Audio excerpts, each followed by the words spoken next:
కొంచెం వేసుకోవాలి, already deep fry చేసుకున్నాం కదా. ఇప్పుడు ఏంటంటే ఎండు కొబ్బరి, నువ్వులు, పల్లీలు, ధనియాలు, జీలకర్ర, శనగపప్పు, మినపప్పు ఇవన్నీ ఫ్రై చేసుకొని లైట్గా ఇట్లా పొడి పొడిగా, మరి మెత్తగా కాకుండా ఇట్లా పలుకులు ఉన్నట్టు పొడి చేసుకోవాలి. ఇంకా ఉల్లిపాయలు చేసేస్తాం.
టమాటా పప్పు, కాకరకాయ ఫ్రై. మా ఇంట్లో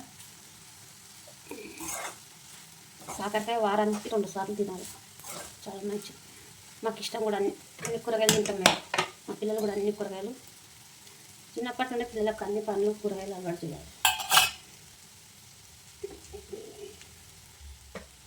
ఈ పొడి బెండకాయ ఫ్రైలు వేసుకోవచ్చు, మళ్ళీ వంకాయ ఫ్రైలు వేసుకోవచ్చు, ఆలుగడ్డ ఫ్రైలు వేసుకోవచ్చు, ఎందులోనన్నా వేసుకోవచ్చు. ఒకసారి చేసి పెట్టుకుంటాం. ఇడ్లీలకు తినొచ్చు, సాల్ట్ కలుపుకొని. అన్నంలోకి నెయ్యి వేసుకొని తినొచ్చు. పప్పు దించి ఇది దించేసి కాలుతుంది. ఉండు నేను దించుతాను, సరిపోతుంది పొడి. ఎందుకంటే ఇడ్లీలకు బాగుంటుంది, దోశలకు బాగుంటుంది, అన్నంలోకి బాగుంటుంది, ఎందుకైనా బాగుంటుంది. ఎందుకంటే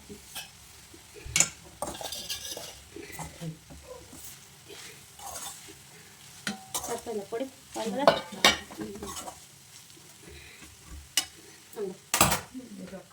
చల్లేసేసుకుంటే టమాటా కాకరకాయ ఫ్రై రెడీ అయిపోతుంది. పక్కకు కాకరకాయ అన్నంలో కూడా పొడి పొడిగా కలుపుకున్నా బాగుంటుంది. వేడి అన్నంలో అంటే మనం అంత వేడుకున్నప్పుడు ఇంత మనం తినే వరకు ఎట్లయినా మధ్యాహ్నం అవుతుంది కాబట్టి మామూలుగా చెప్తున్నా. ఈ అన్నంలోకైనా బాగుంటుంది. చూసారుగా మా వంట, చూడండి, లైక్ చేయండి, కామెంట్ చేయండి. తయారైపోయింది, బంద్ చేసుకొని మూత పెట్టుకోవాలి. చాలా బాగుంటుంది, మీరు కూడా ట్రై చేయండి. ఎట్లా వచ్చిందో మీరు కూడా ట్రై చేసి మాకు కామెంట్లు చెప్తే